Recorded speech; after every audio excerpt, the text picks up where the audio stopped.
Cigarette ধরিয়ে কয়েকটা সুখ টান দিয়ে তারানাথ বলতে শুরু করলো, দেখো, আমি একজন সাধারণ মানুষ। যাকে সাধক বলে আমি কিন্তু তা নই।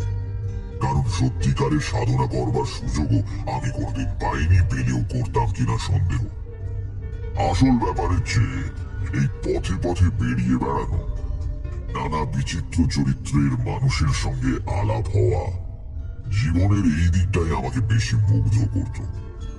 নইলে সত্যিকারের সাধনা করলে আমি অনেক দূর উঠতে পারতাম। তোমাদের এতদিন বলিনি, আমার একবার প্রকৃত তান্ত্রিক দীক্ষা হয়েছিল। গুরুর নাম বলবো না, তার বারণ আছে। এবং আমার দীক্ষাও হয়েছিল শুভ লগ্নে। তান্ত্রিক দীক্ষা অনেক বিচার করে লগ্ন দেখে দিতে হয়। যেমন শুক্লপক্ষে দীক্ষা হয় না, কৃষ্ণপক্ষের পঞ্চমী সপ্তমী এসব তিথি খুব ভালো। অক্ষয় তৃতীয়া বা দশহরার দিন হতে পারে, কিন্তু তন্ত্র মতে এসবের চেয়েও প্রশস্ত দিনে আমার দীক্ষা হয়। কিশোরী বলল, যেমন? আমার দীক্ষা হয়েছিল সূর্যগ্রহণের সময়। গুরু যজ্ঞ শেষ করে আমার কপালে তিলক এঁকে যখন গলায় পদ্মবীজের মালা পরিয়ে দিলেন, তখন মাথার ঠিক ওপরে সূর্যের গ্রহণ লেগে রয়েছে। গুরু আমার কাঁধে হাত রেখে বলেছিলেন, তোর উন্নতি হবে, এমন লগ্ন সবাই পায় না। উন্নতি অবশ্য কিছু হয়নি, তবে কয়েকটা ক্ষমতা পেয়েছিলাম, সে তো তোমরা জানোই। গুরু এও বলে দিয়েছিলেন, বেটা, সাধনা করলে অসীম শক্তি পাবি, কিন্তু সেই শক্তি নিজের স্বার্থে অপরের ক্ষতি করবার জন্য কাজে লাগালে সর্বনাশ হবে। তন্ত্রের এই নিয়ম, সাবধান থাকিস, পা যেন না ফসকায়। গুরুর কথা মতো চলতে পারিনি। অপরের ক্ষতি করিনি বটে, কিন্তু লোভে পড়ে আধ্যাত্মিক উন্নতির বদলে বৈষয়িক উন্নতি চেয়েছিলাম, ফলে শক্তি কমে গিয়েছে। নেহাত মধুসুন্দরী দেবী বলেছিলেন, কোনোদিন ভাত কাপড়ের জন্য ভাবতে হবে না, তাই চলে যায় একরকম করে। যাক এসব কথা। একদিন বসে আছি এই বৈঠকখানা ঘরে, সময়টা সকাল। আগের দিন এক বেটা মারোয়ারিকে কোন শেয়ার ধরে রাখলে লাভ হবে বলে দিয়ে বেশ কিছু নগদ লাভ করেছিলাম। মূর্তির মুখেও আমার কথায় ভরসা করে সে শেয়ার ধরে রেখে দেয়। পরের দিন মাঝরাতে বোম্বে থেকে ট্রাঙ্ক কল পাই, ওই শেয়ারের দর হঠাৎ বাড়তির দিকে। 7 দিনে কয়েক লাখ টাকা মুনাফা করে কতদিন সে এসে বেশ মোটা প্রণামী দিয়ে গেছে। মনটা বেশ ফুর্তি ফুর্তি লাগছে। এমন সময় দরজার কাছে একজন লোক এসে দাঁড়ালো। পরনে ধুতি আর টুইলের শার্ট, পায়ে পাম্প শু। বয়স আমারই মতো হবে। আমাকে দেখে লোকটা বলল, আচ্ছা, এটা কি আজ হাত দেখা হবে না। তারানাথ কার নাম? আমারই নাম। কেন, কি চাই? লোকটা কাছে এসে একটু সামনে ঝুঁকে ভালো করে আমাকে দেখে বলল, হ্যাঁ, তাই বটে, তুই তো তারানাথ। আমাকে চিনতে পারছিস না? আমি অবাক হয়ে তাকিয়ে আছি দেখে সে বলল, অবশ্য তোরই বা দোষ কি? দেখি আজকের কথা, চিনতে পারলি না? আরে আমি বীরজাভূষণ তালুকদার। আরো কিছুক্ষণ হাঁ করে তাকিয়ে থাকবার পর আমার মনে পড়ে গেল আমাদের স্কুল জীবনের সেই ভূষণ। পিছনের বেঞ্চিতে বসতো আর অনর্গল পকেট থেকে ডাঁসা পেয়ারা বের করে চিবোতো। তার পুরো নাম বীরজাভূষণ ছিল। আমি তক্তাপোষ থেকে উঠে তার হাত ধরে বললাম, মাফ কর ভাই, সত্যি প্রথমটা চিনতে পারিনি। কবেকার কথা সব, আর চেহারাও তো একেবারে বদলে গিয়েছে। তারপর কি খবর বল? বস। খবর ভালোই। রাজা গজা কিছু হয়নি, কিন্তু ওই বেশ কেটে যাচ্ছে, বুঝলি তো। তুই কেমন আছিস বল? ভালোই, আমারও কেটে যাচ্ছে। শুনলাম তুই নাকি নাম করা জ্যোতিষী হয়েছিস, লোকের মুখের দিকে তাকিয়ে নাকি ভাগ্য বলে দিস। তো কলকাতায় এসে ভাবলাম তোর সঙ্গে দেখা না করে যাব না। বেশ করেছিস, থাক না আমার কাছে কদিন। থাকা হবে না, আজকে রাতটা হয়তো থাকবো, কিন্তু কাল সকালেই রওনা দিতে হবে।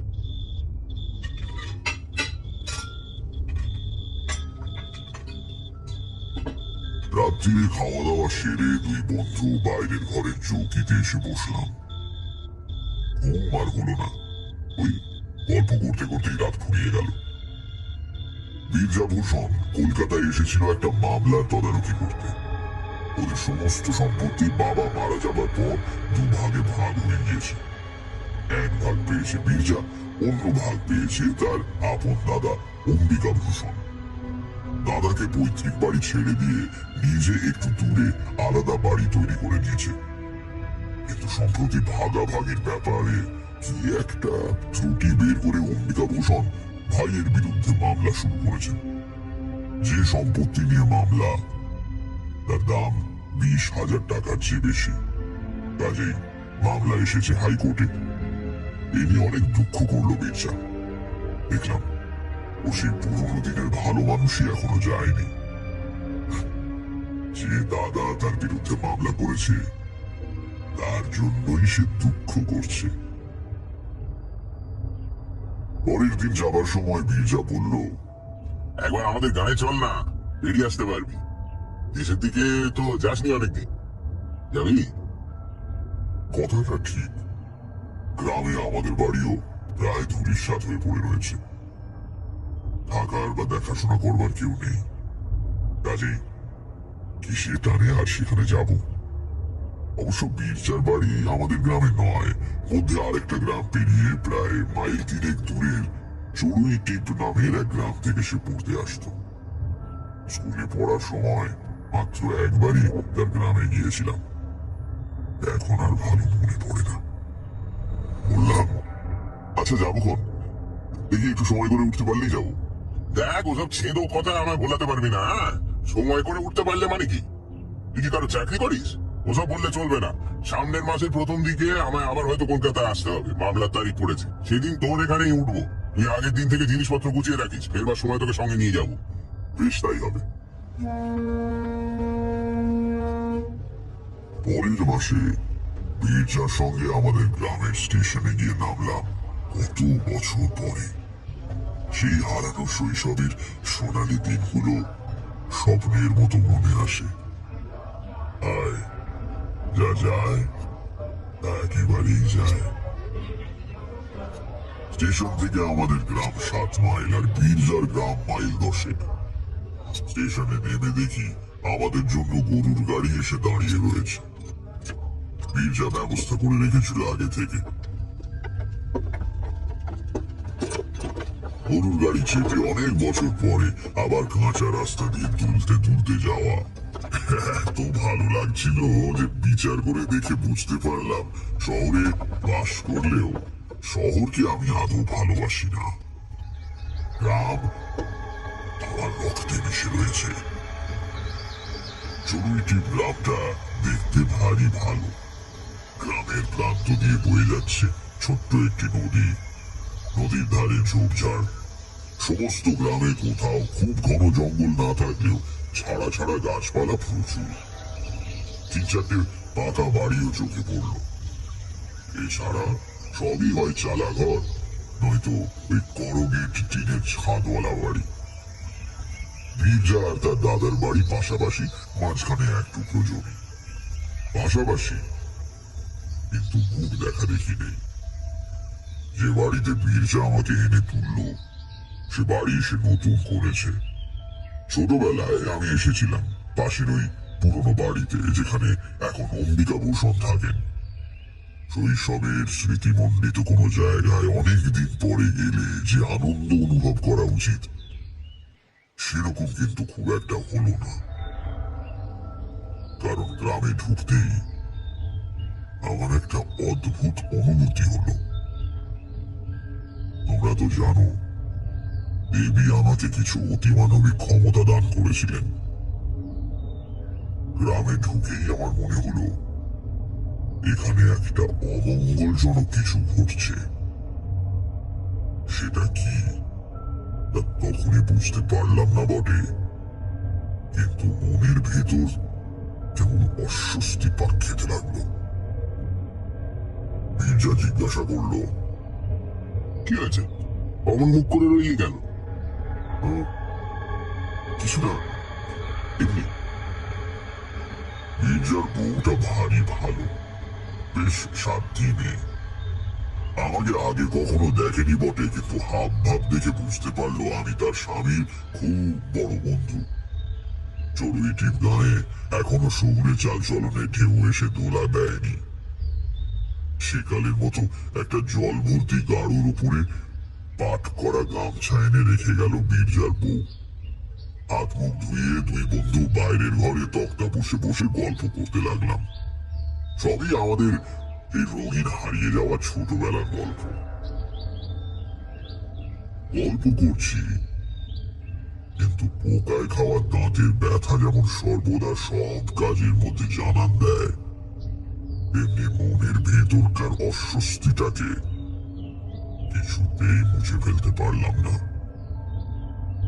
বহুদিনের অভিজ্ঞতা থেকে জানি, আমার এই অনুভূতি সচরাচর ভিত্তিহীন হয় না। এই গ্রামে কোথাও একটা খারাপ কিছু ঘটছে। কি সেটা? আমি অন্যমনস্ক হয়ে যাচ্ছি দেখে মির্জা ভাবলো আমি বোধহয় ক্লান্ত। সে গল্পে ক্ষান্ত দিয়ে উঠে গিয়ে খাওয়া দাওয়ার আয়োজন কদ্দূর হলো দেখতে গেল। পরের দিন খুব ভোরে উঠে আমি আর মির্জা নদীর ধারে বেড়াতে গেলাম।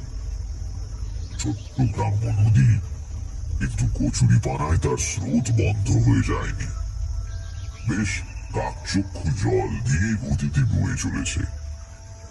সকালের স্নিগ্ধ হাওয়ায় শরীর জুড়িয়ে যায়।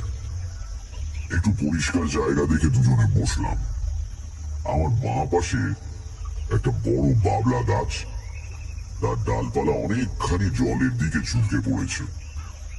গুড়ি থেকে কিছু উপরে এক জায়গায় তিনটে মোটা ডাল তিন দিকে বেরিয়েছে। সেখানে একটা কাকের বাসা, কাকের বাচ্চা রয়েছে বোধ হয়। মা কাক বসে বাচ্চা পাহারা দিচ্ছে, আর বাবা কাক একটু বাদে বাদে কি যেন মুখে করে এনে বাচ্চাদের খাইয়ে যাচ্ছে। ওপারে চাষিরা জমিতে লাঙ্গল দেবার উদ্যোগ করছে। গ্রামে এত সকালেই দিন শুরু হয়ে যায়, জানোই তো। শহরে অর্ধেক লোক বোধ হয় তখনও বিছানা ছেড়েই ওঠে না। খোলা জায়গা, বেলা বেশি না হলেও রোদ্দুর ওঠার পর আর বসা গেল না। মির্জা বলল, চল উঠি, মমতা খাবার করে বসে আছে এতক্ষণ। ফেরবার সময় আগে পরে অম্বিকা ভূষণের বাড়ি। দেখলাম একজন প্রৌঢ় মানুষ, পরনে খাটো ধুতি, বেশ হৃষ্টপুষ্ট চেহারা, গলায় এক ছড়া মোটা রুদ্রাক্ষের মালা, বসে বসে তামাক খাচ্ছেন। সেদিকে না তাকিয়ে মির্জা চুপি চুপি বলল, ওই আমার দাদা। অম্বিকা ভূষণ আমাদের দিকে তাকিয়েও দেখলেন না। আমরা বাড়ির সামনে দিয়ে পার হয়ে যাবার আগেই ভেতর বাড়ি থেকে একজন লাল কাপড় পরা সন্ন্যাসী গোছের চেহারা লোক বেরিয়ে এসে অম্বিকা ভূষণের পাশে বসে এবার আমাদের দিকে তাকালো। বিশ্রী দৃষ্টি লোকটার, মাথায় সামান্য জটাও আছে। নিম্ন শ্রেণীর তন্ত্র সাধকের মতো চেহারা। জায়গাটা পার হয়ে গিয়ে জিজ্ঞাসা করলাম, এই মির্জা, ওই লোকটাকে রে বাড়ির ভেতর থেকে বেরিয়ে এলো? তোর দাদার গুরু নাকি? পেছন ফিরে একবার দেখে মির্জা বলল, না, দাদা মন্ত্র নাইনি। সাধু সন্ন্যাসী করার খুব ঝোঁক, মাঝে মাঝে দু চারটে এনে পোষে। এই বেটাকে দেখছি আজ কয়েকদিন যাও, কিছুদিন শুষে চলে যাবে আর কি। দুপুরে দুজন বৈঠকখানায় বসে কথাবার্তা বলছিলাম। বহুদিন পরে শহর থেকে বাইরে বেরিয়ে যেন হাঁপ ছেড়ে বেঁচেছি। কোলাহল নেই, লোকজনের ঝামেলা নেই। রোজ সকালে বাজার থেকে শুটকো তরকারি আর রাত পচা মাছ কিনে আনবার কোনো তাড়া নেই। এখানে সকাল বিকেল খুব খুব খাচ্ছি, আর বৈঠকখানায় বসে তামাক খেয়ে আড্ডা দিচ্ছি। আর পরিবেশও বেশ শান্ত। বেড়াতে বেরুলে মেঠো পথ, বাঁশ ঝাড়ের নুয়ে পড়া ডগার উপরে বসে পাখির গান, মনে হয় এসব ছেড়ে এতদিন ছিলাম কি করে। কথায় কথায় হঠাৎ বীরজা বলল, তারানাথ, তুই তো আজকাল শহরে থাকিস, আমার জন্য কিছু একটা ব্যবস্থা করা যায় না? কিসের ব্যবস্থা? মানে ওসব দিকে আমার একটা চাকরি টাকরি হয় না? এসে বললাম, তুই চাকরি করবি কি রে? তোর বংশে কেউ কোনোদিন পরের কাজ করেনি, আর তাছাড়া সেরকম কারোর সঙ্গে আমার পরিচয়ও নেই। মনে হয় তাদের সঙ্গে এই মামলায় আমি পেরে উঠবো না রে। যদি জিতি তাহলে সর্বশান্ত হোক, তখন তো চাকরি ছাড়া আর উপায় থাকবে না ভাই। এই কথার আর কি উত্তর দেব? চুপ করে বসে রইলাম। রাত্রির বেলা গরমে ঘুম আসছিল না। এই দুদিন বীরজার বাড়িতে থাকাকালীন মনের এই অস্বস্তির ভাবটা কিন্তু দূর হয়নি। রাত্রিরে শুয়ে এ ব্যাপারে ভাববার চেষ্টা করলাম, কিন্তু কোনো সুরাহা করতে পারলাম না। সকালে বীরজা আর আমি নদীর ধারে বেড়াতে যাওয়া একটা অভ্যেস করে ফেলেছিলাম। আশ শেওড়ার ডাল ভেঙে দাঁতন করতে করতে আমরা ভোরবেলা রওনা দিলাম নদীর দিকে। একেবারে স্নান করে তবে ফিরব। সারা রাত গুমট গরমের পরে সকালে স্নিগ্ধ নদী জলে অবগামন যে কি তৃপ্তি, তোমার শহরের মানুষেরা কি বুঝবে। জলে নেমে ডুব দিয়ে পরে মাথা তুলে দেখলাম, যেখানে দাঁড়িয়ে ডুব দিয়েছিলাম সেখান থেকে বেশ কিছুটা সরে এসেছি। বীরজা হেসে বলল, হ্যাঁ, আমাদের ছোট নদী হলেও স্রোতের বেশ টান আছে, কি বল? কিন্তু পরশু সকালেও তো টান ছিল না, হঠাৎ বাড়লো কেন?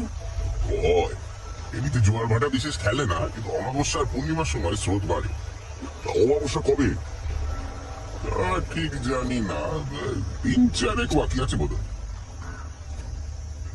স্নান সেরে পাড়ে দাঁড়িয়ে গা মুছতে মুছতে নদীর ধারের ঝুঁকে পড়া বাবলা গাছটার দিকে চোখ পড়ল। প্রথমটা খেয়াল করতে পারিনি, পরে হঠাৎ মনে হলো গাছটাই কি যেন একটা নেই। একটা জায়গা যেন কেমন নেড়া নেড়া দেখাচ্ছে। কি নেই ওখানে? পরক্ষণেই বুঝতে পারলাম সেই কাকের বাসাটা। কিন্তু কি হয়েছে তোর? কি দেখছিস ওদিকে? দেখ, কাকের বাসাটা আর নেই। কাকের বাসা? হ্যাঁ, কালকেও এখানে ওই ডালের তেকোনায় একটা কাকের বাসা দেখে গিয়েছি, আজ আর দেখছি না। কি হলো বলতো? কাল তো ঝড় টড় হয়নি যে পড়ে যাবে। বীরজা শুকনো কাপড় পরতে পরতে বলল, যা, ঝড়ে কখনো কাকের বাসা পড়ে? দারুণ শক্ত করে বাসা বাঁধে। অবশ্য খুব বড় ঝটকা হলে হয়তো পড়তে পারে, কিন্তু সেরকম তো হয়নি। ছাড় না, একটা কাকের বাসা নিয়ে মাথা ঘামাবার কি আছে? আয়, কি ঘটতে চলেছে জানলে কি বীরজা অত শান্তভাবে কথাগুলো বলতে পারত? এই ঘটনার পরেও কিন্তু আমি কিছু আন্দাজ করতে পারিনি, পারা সম্ভবও ছিল না।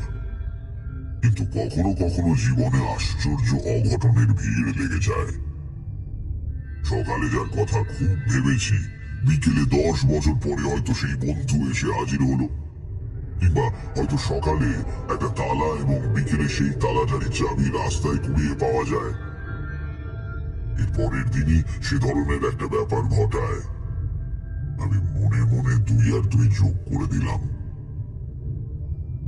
চড়ুই টিপ থেকে মাইলাস ঠিক পশ্চিমে বসন্তপুর বলে একটা গ্রাম আছে। সে গ্রামের কল্যাণেশ্বর শিব খুব জাগ্রত। প্রতি বছর চড়কের সময় বড় মেলা বসে। মন্দিরও নাকি বহুদিনের পুরনো। গায়ে পোড়ামাটির কাজ রয়েছে শুনে বীরজাকে বলেছিলাম একবার দেখতে যাবার কথা। বীরজা গ্রামের আবিদ শেখকে বলে রেখেছিল পরের দিন সকালে তার ঘোড়ার গাড়ি নিয়ে আসতে।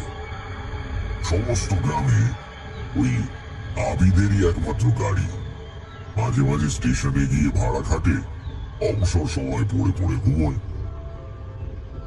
সকালে তৈরি হয়ে বসে আছে, কিন্তু বেলা ক্রমে বেড়ে চলে, আবিদ শেখ আর গাড়ি নিয়ে আসে না। বীরজা বিরক্ত হয়ে বলল, যত সব পুনের লোককে নিয়ে কারবার। এত বেলা হয়ে গেল, আজ আর রওনা হওয়া যাবে না, গেলে ফিরতে বিকেল হয়ে যাবে। নে জামা কাপড় খুলে ভালো করে বস। এইসব বলা কওয়া হচ্ছে এমন সময় ম্লান মুখে আবিদ শেখ এসে উপস্থিত।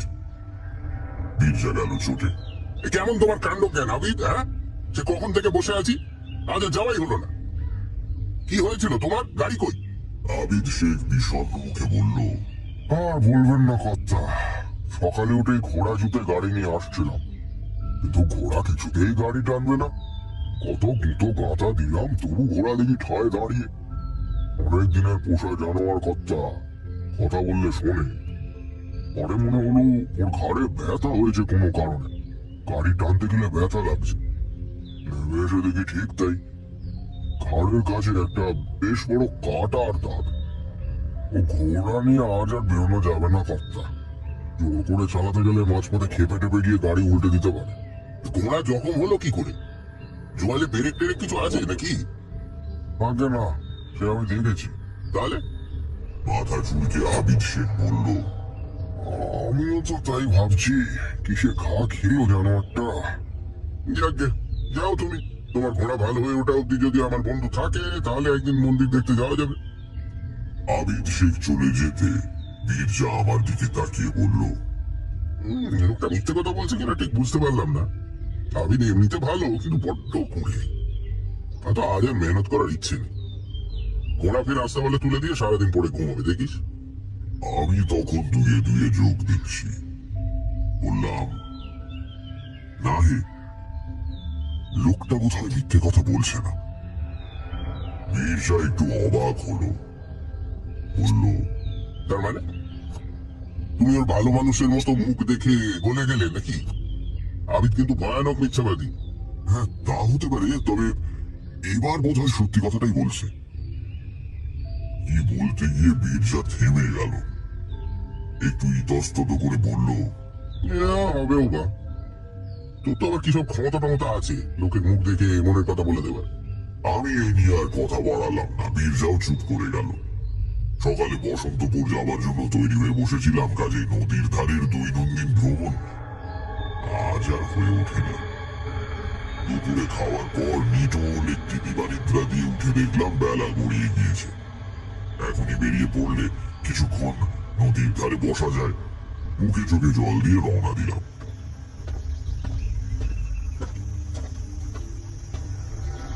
গ্রামের দিকে দিন শেষের একটা সুন্দর রূপ আছে, যা শহরে তোমরা টের পাও না।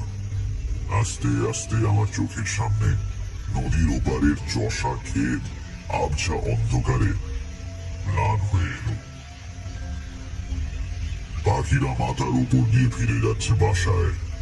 সারাদিনের গরমের পর নদীর বুক থেকে জোলো হাওয়া ভেসে আসছে। বাংলার বাতাসে বৈরাগ্য আছে, বুঝলে। কিছুক্ষণ চুপ করে খোলা হাওয়ায় বসে থাকলে মনে হতে শুরু করে, এই কার কি হবে অনর্থক উন্নতির চেষ্টা করে। অন্ধকার বেশ চেপে আসছে দেখে বাড়ি ফেরবার জন্য উঠে দাঁড়ালাম। সঙ্গে সঙ্গে নজর পড়ল ওপাশের সেই বাবলা গাছটার দিকে। গাছের নিচে একটু ঝোপ মতো, আর তার মধ্যে কি যেন নড়ছে। অস্বীকার করতে পারবো না, প্রথমে বেশ ভয় পেয়েছিলাম। এদিককার গ্রামে সন্ধ্যের দিকে এখনো বুনো শুয়োর বেরোয়। শখ করে হাওয়া খেতে এসে শেষে বুনো শুয়োরের হাতে পড়লাম নাকি। শুয়োর বড় বাজে জানোয়ার, অকারণে তেড়ে এসে দাঁত দিয়ে পেট ছিঁড়ে দেয়। শুয়োর নয়। আমার পায়ের আওয়াজ পেতেই বোধহয় ঝোপের মধ্যে থেকে একজন উঠে দাঁড়ালো।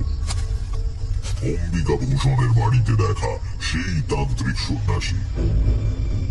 তার হাতে কতগুলো শেকড় বাকড়। লোকটা তীব্র জ্বলন্ত দৃষ্টিতে আমার দিকে তাকিয়ে রইল। তার চোখের দিকে তাকালে মনে হয় পৃথিবীতে সব আলো হাসি গান ফুরিয়ে গিয়েছে, যেন কাল সকালে আর সূর্য উঠবে না এবং 5 মিনিটের মধ্যে আমি মারা যাব। তাহলে সেই চাউনিতেই তোমাদের হাত পা ঠান্ডা হয়ে আসতো, কিন্তু আমি তারানাথ। আমারও জীবন কেটেছে ভয়ানক সব সাধকদের সঙ্গে মেলামেশা করে। তারা সত্যিকারের সাধক। আর এই লোকটাকে দেখেই বুঝতে পারলাম এর কিছু ক্ষমতা আছে বটে, কিন্তু সে নিম্ন শ্রেণীর ক্ষতি করার ক্ষমতা। সেটা বুঝেই মনে জোর পেলাম। লোকটা আমার দিকে তাকিয়েই আছে, আমি তার চোখে চোখ রেখে বললাম, কি শ্বেত সর্ষে জোগাড় হলো? মুহূর্তের মধ্যে তার মুখে বিস্ময়, ক্রোধ ইত্যাদি কয়েকটা অভিব্যক্তি খেলে গেল। আমার দিকে এক পা এগিয়ে এসে অদ্ভুত কর্কশ গলায় বলল, তুমি কি করে জানলে? আবার বললাম, কাকের বাসা তো আগেই সংগ্রহ হয়েছে। ইট পাতা কি কালকে পাড়া হবে না পরশু? পরশুই তো অমাবস্যা, তাই না? সে কিছুক্ষণ আমার দিকে স্থির চোখে তাকিয়ে রইল। তারপর আস্তে আস্তে প্রত্যেকটি কথা গরম লোহার মতো পিটিয়ে দিয়ে বলল, ও তুমি জেনেছ তাহলে? তাই তোমাকে দেখে সেদিন আমি বোকা। আমারই আগে বোঝা উচিত ছিল। তারপরেই তার চোখ আবার টপ করে জ্বলে উঠল। মাথাটা সামনে ঝুঁকিয়ে এসে বলল, কিন্তু বিশেষ লাভ কিছু হবে না। এক সাধকের অবিচার ক্রিয়ায় বাধা দেওয়া নিয়ম বিরুদ্ধ, জানো তো? দিয়েও সুবিধা করতে পারবে না। আমার যা করবার আমি করবই। বাধা দিলেও লাভ হবে না। আমার ক্রিয়ার ফল হবেই। দেখা যাক। সে কয়েক মুহূর্ত আমার দিকে তাকিয়ে থেকে, বেশ, দেখো তাহলে বলে পেছন ফিরে হাঁটতে শুরু করলো। খুব মন খারাপ নিয়ে বীরজার কাছে ফিরলাম। আমি নিজের অভিজ্ঞতা থেকে জানি, এসব সাধকদের ভালো করার ক্ষমতা না থাকুক, ক্ষতি করবার শক্তি কিন্তু খুবই থাকে। কিশোরী হঠাৎ জিজ্ঞেস করলো, কিন্তু আমরা যে অন্ধকারে রয়ে গেলাম, আপনি কিভাবে দুয়ে দুয়ে চার করলেন বললেন না? তারানাথ হেসে বলল, তাও তো বটে। গল্প বলতে বলতে ভুলে গিয়েছিলাম যে তোমরা এসব ব্যাপার কিছুই জানো না। আচ্ছা বলি, শোনো। প্রথমে নদীর ধারের বাবলা গাছ থেকে কাকের বাসাটা অদৃশ্য হয়ে যাওয়াতে আমার মনের ভেতরে টনক নড়ে ওঠে। তোমাদের এই জিনিসটা ব্যাখ্যা করে বোঝাতে পারবো না। বহু অভিজ্ঞতায় শ্মশানে শ্মশানে ঘুরিয়ে একটু একটু করে এটা দাঁড়িয়ে গিয়েছে। কখনো মুন্ডমালা তন্ত্র অথবা হংস পরমেশ্বর নামে কোনো বইয়ের নাম শুনেছ? আমি বললাম, কই না তো। তারানাথ বলল, সেই বইয়ে শ্বেত বগলা নামে এক দেবীর উল্লেখ রয়েছে। তার পুজো করে তারপর উচাটন ক্রিয়া করতে হয়। কারণ ক্ষতি করবার জন্য যে তান্ত্রিক ক্রিয়া, তারই নাম উচাটন। অমাবস্যার দিন ছাড়া শ্বেত বগলার পুজো হয় না। ঘোড়া আর মোষের রক্ত মিশিয়ে কালি তৈরি করতে হয়। তারপর কাকের পালকের কলম দিয়ে যার সর্বনাশ করতে চাও তার নাম একটা নিম পাতার উপর ওই রক্ত দিয়ে লিখতে হবে। লেখার সময় একটা মন্ত্র উচ্চারণ করতে হয়, সেটা অবশ্যই তোমাদের বলবো না। এরপর 16 শ্বেত বগলার পুজো করে হোম করতে হবে। যজ্ঞের সমিত হচ্ছে সাধারণত বেল কাঠ বা জগডুমুরের কাঠ, কিন্তু এই যজ্ঞ করতে হয় কাকের বাসার সরু সরু কাঠি দিয়ে। প্রত্যেকটি কাঠি যজ্ঞের আগুনে দেবার আগে শ্বেত সর্ষের তেলে ভিজিয়ে নিতে হয়। পূর্ণাহুতি দেওয়ার সময় ওই শত্রুর নাম লেখা নিম পাতাটি যজ্ঞের আগুনে দিলেই কাজ শেষ। এবার আগুন নিভে গেলে যজ্ঞকুণ্ড থেকে কিছুটা ভস্য তুলে শত্রুর বাড়িতে নিক্ষেপ করলে কয়েকদিনের মধ্যেই তার ভয়ঙ্কর সর্বনাশ উপস্থিত হবে। উফ, কি ভয়ানক। ভয়ানকই বটে। এই জন্যই বীরজার জন্য চিন্তিত হয়ে পড়েছিলাম। রাত্রিরে বাইরের ঘরে বসে গল্প করতে করতে বীরজা বলল, এ তোকে এরকম দেখাচ্ছে কেন রে? শরীর খারাপ নাকি? আচ্ছা শোন বীরজা, কাল একটা পুজো করবো ভাবছি। ফর্দ করে দেবো, কতগুলো জিনিস আনিয়ে দিস তো। রাত্রিরে পুজো হবে। পুজো? কিসের পুজো? এমনি তোর সময়টা ভালো যাচ্ছে না, ভাবছি একটা সস্তায়ন গোছের করে দেবো। বীরজা বোকা নয়, সে উঠে এসে আমার হাত দুটো ধরে বলল, কি ব্যাপার বল দেখি। আমায় ভোলাবার চেষ্টা করিস না, যদি কিছু বুঝে থাকিস আমাকে বল। আমার কি কোনো বিপদ আসছে? ভেবে দেখলাম বীরজার কাছে আসল ঘটনা লুকিয়ে কোনো লাভ নেই, বরং তৈরি থাকলে ও যাই আসুক না কেন তার সঙ্গে অন্তত যুদ্ধ করতে পারবে। আমি বীরজাকে সব খুলে বললাম। বীরজা শুনে কিছুক্ষণ চুপ করে বসে থাকলো, তারপর নিজের বিপদ সম্বন্ধে কোনো কথা না বলে একটা নিঃশ্বাস ফেলে বলল, আবিদ শেখ তাহলে সত্যি কথাই বলেছিল। তা বটে। তাহলে এখন কি করব? বললাম তো জোগাড় যন্ত্র করে দে, কাল সকালে সস্তায়ন করে দিই। তাতে আমার বিপদ কেটে যাবে। ওদের পুজোয় ফল ফলবে না? বীরজার কথার কোনো উত্তর দিতে না পেরে চুপ করে রইলাম। কি রে, উত্তর দিচ্ছিস না যে? তোকে মিথ্যে কথা বলতে চাই না বীরজা। এসব তান্ত্রিকের মানুষের ভালো করার ক্ষমতা না থাকলেও খারাপ করবার শক্তি খুব থাকে। আমার পুজোর ফল না ফললেও তোর দাদার ক্রিয়াকাণ্ডের ফল হবে বলেই মনে হয়। তাহলে তুই তো অনেক সাধুর সঙ্গে ঘুরেছিস, এই পুজো কাটান দেবার মন্ত্র জানিস না? মিথ্যে সান্ত্বনা দিয়ে লাভ নেই, তাই বললাম, না ভাই বীরজা, আমি এই পথের ভালো দিকটাই সন্ধান করেছি চিরকাল। অপরের ক্ষতি কি করে করতে হয় তা শিখিনি রে। অনেককে অনেক ভয়ানক কাণ্ড করতে দেখেছি ঠিকই, কিন্তু তা শিখতে ইচ্ছে করেনি। আমি তাহলে এখন কি করব? ঈশ্বরকে ডাক, তিনি সর্বমঙ্গলময়। তিনি ইচ্ছে করলে সব বিপদ কাটিয়ে দিতে পারেন। হ্যাঁ, অনেকেই তো ভগবানের কাছে অনেক কিছুই প্রার্থনা করে, তাদের সবার কথা ঈশ্বর শোনেন। ভগবানকে ডেকে লাভ কি? বীরজার চরিত্রের এই দিকটা চোখে পড়ায় আমার ভালো লাগলো। সে গ্রামের লোক বটে, আদি ভৌতিক আদি দৈবিক ক্রিয়াকর্মে বিশ্বাসও রাখে, কিন্তু নিজের বিপদ ঘটতে চলেছে জেনেও সে গেও লোকের মতো অধীর হয়ে পড়ল না। কিছুক্ষণ চুপ করে থেকে সে উঠে বাড়ির ভেতরে গেল। বলে গেল, বস, একটু বস, আমি এখনই আসছি। 10-12 মিনিট পরে বীরজা হাতে করে একটা লাল কাপড়ের পোঁটলা নিয়ে ঘরে ঢুকে তক্তা পোষের ওপর বসলো। বললাম, কি ব্যাপার, ও পোঁটলায় কি? এদিকে আয়, তোকে কয়েকটা জিনিস দেখাই।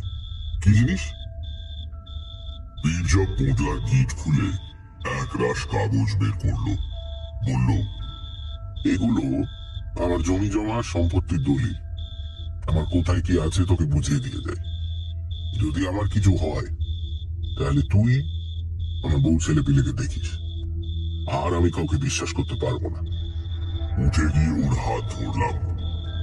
দাঁড়া, পাগলামি করিস না, একটা কাজ করা যায় বড়। বীরজা আমার মুখের দিকে তাকিয়ে বলল, কি? তুই কোনো তীর্থে চলে যা সপরিবারে। তাতে কি হবে? তীর্থে থাকলে অমঙ্গল হয় না, কারো কোনো অভিশাপ ফলে না। তুই তুই ঠিক বলছিস? অন্তত কম ফল হয়, ঈশ্বরের স্থান তো। বীরজা কয়েক মুহূর্ত চুপ করে ভেবে বলল, বেশ, তো তাহলে তুইও চল আমার সঙ্গে। অবাক হয়ে বললাম, আমি আমি কি করে এখন? বীরজা দৃঢ় গলায় বলল, ওসব চলবে না।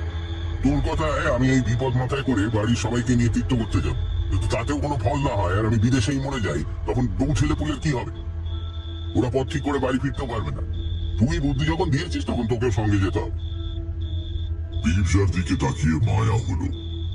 বেচারা ভয় পেয়েছে খুব, কিন্তু চরিত্রের দৃঢ়তা দিয়ে সেই ভয়কে মুখে ফুটে উঠতে দেয়নি। এখন ওকে একলা ছেড়ে দেওয়া উচিত নয়। বললাম, আচ্ছা, যাবো তোর সঙ্গে। কবে রওনা দিতে চাস? কাল সকালে। সে কি, হঠাৎ কোথাও কিছু নেই, এক রাত্রিরে সব গোছগাছ করবি কি করে? সে আমি পারবো। আর এমন কি বা নেবার আছে, হয়ে যাবে ক্ষণ। কিন্তু টাকা কড়িরও তো প্রশ্ন আছে। তার জন্য আটকাবে না। এসব দেশগাঁ জায়গা, আমরা ব্যাংকে টাকা রাখি না। নিজের টাকা যা আছে তা বাড়িতে। কালই চল। চল তাহলে। কোথায় যাবি? একটু না ভেবে বীরজা বলল, কাশিতে। খুব দেখার ইচ্ছে ছিল, এই সুযোগে হয়ে যাবে। তারপর একটু চুপ করে থেকে আবার বলল, তারপর ধর ছুটি যদি আর না ফিরি, তাহলে হিন্দুর ছেলে কাশিতে অন্তত করতে পারবো।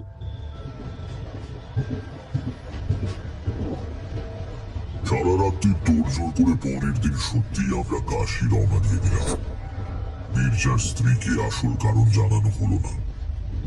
দুই বন্ধু হঠাৎ বেড়াতে যাবার শখ হয়েছে এই কথা তাকে বলা হলো। যাবার পথে নিবারণ রায়, বীরজার দুঃসম্পর্কের মামা, তাকে ঠিকানা দিয়ে এলো বীরজা।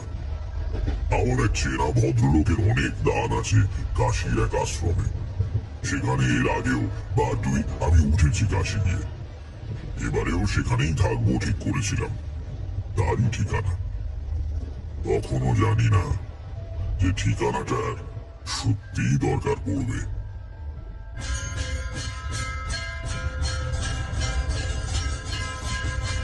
অমাবস্যার দিনই সকালে কাশি পৌঁছলাম। গঙ্গা স্নান করে সেদিনই বাবা বিশ্বনাথের পুজো দেওয়া হলো।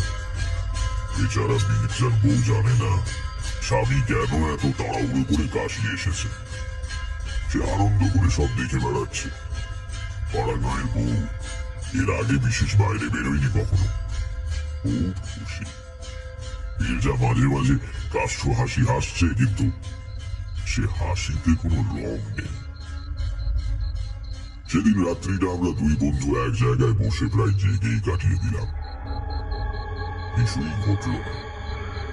এই ভয়ঙ্কর সময়টা কেটে যেতে বীরজাও যেন মনে একটু বল ফিরে পেল।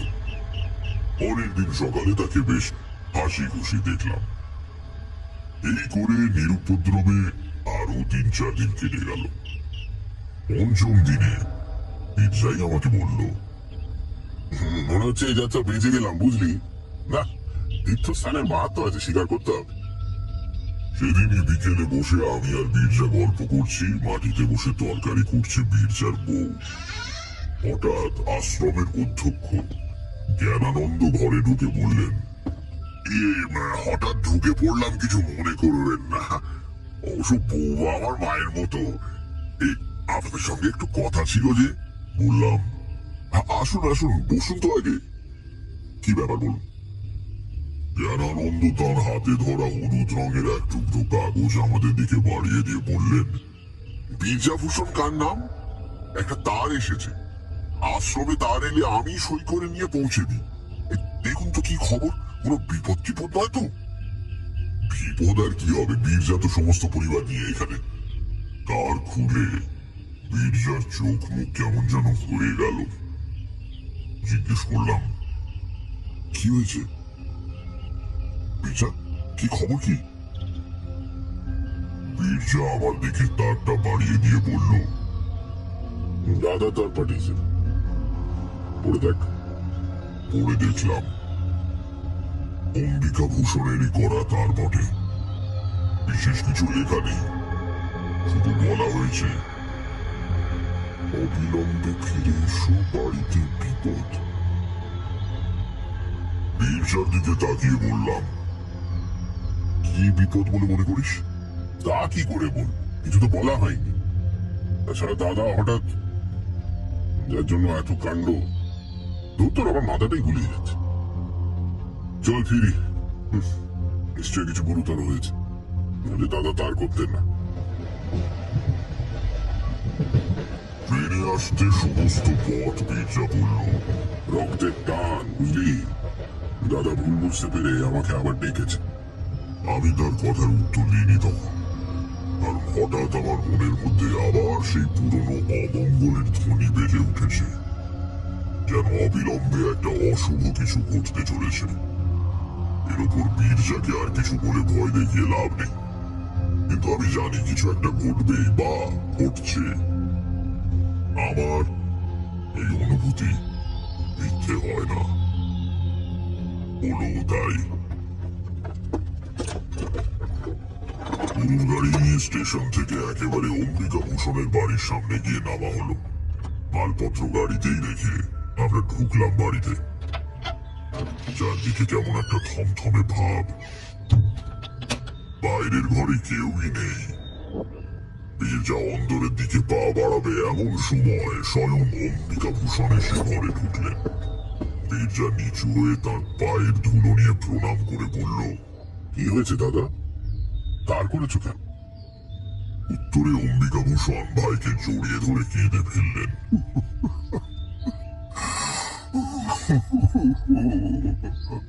আরে আরে, কি হয়েছে? আরে অমন করছো কেন? সন্তুর খুব অসুখ নিরু, আর বুঝি রাখা যায় না। সন্তু অম্বিকা ভূষণের বড় ছেলে। বীরজা অবাক হয়ে বলল, কি হয়েছে সন্তু? অম্বিকা ভূষণ কপালে আঘাত করে বললেন, সব আমার দোষ, আর কারো কোনো পাপ নেই। সব আমার দোষ রে বাইরে। আমার নিজের দোষে আমি পুত্র শোক পেতে চলেছি। আরে আরে, শান্ত হও, শান্ত হও দাদা, শান্ত হও। সব ঠিক হয়ে যাবে, অস্থির হয় না। বীরজার স্ত্রী তক্ষুনি অন্দরে চলে গিয়ে সন্তুর পায়ের কাছে বসল। আমার বুদ্ধি বোধহয় কিছু স্থির ছিল। আমি দুই ভাইকে ধরে বসালাম। বললাম, কি হয়েছে খুলে বলুন তো। অম্বিকা ভূষণ কাঁদছিলেন। বীরজা পাশে বসে তার গায়ে হাত বুলিয়ে দিচ্ছিল। বেশ দৃশ্যটা।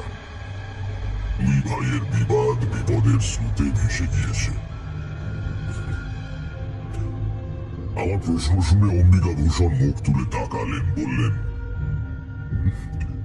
নিজের মুখে স্বীকার করলে পাপের বোঝা হালকা হয়, তাই কোনো কিছু না লুকিয়ে বলছি।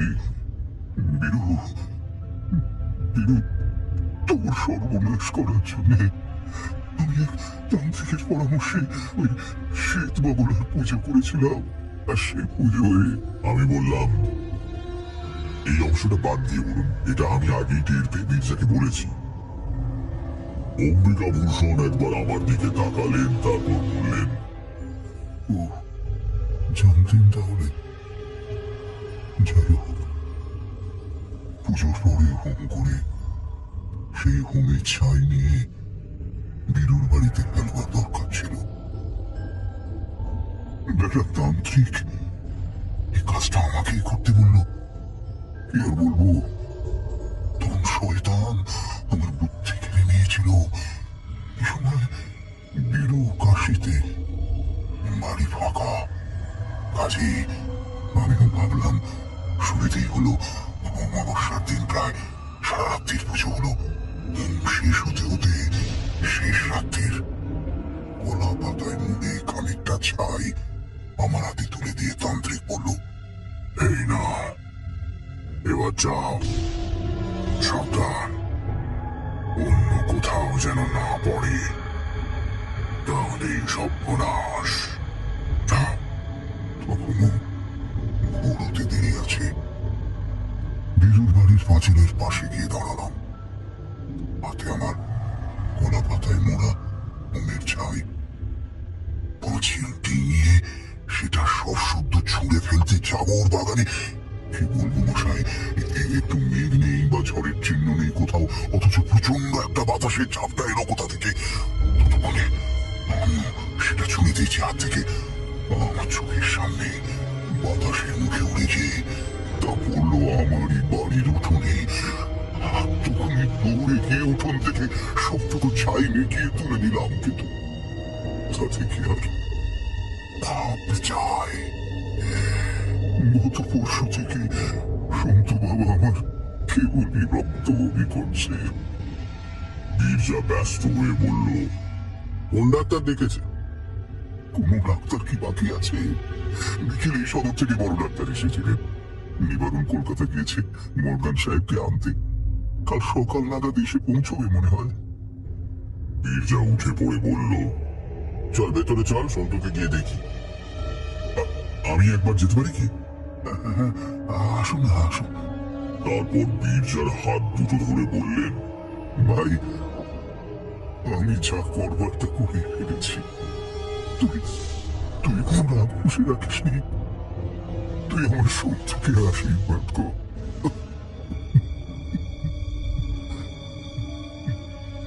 অমন করে বলছো কেন দাদা? সন্তু আমার নিজের ছেলের মতো।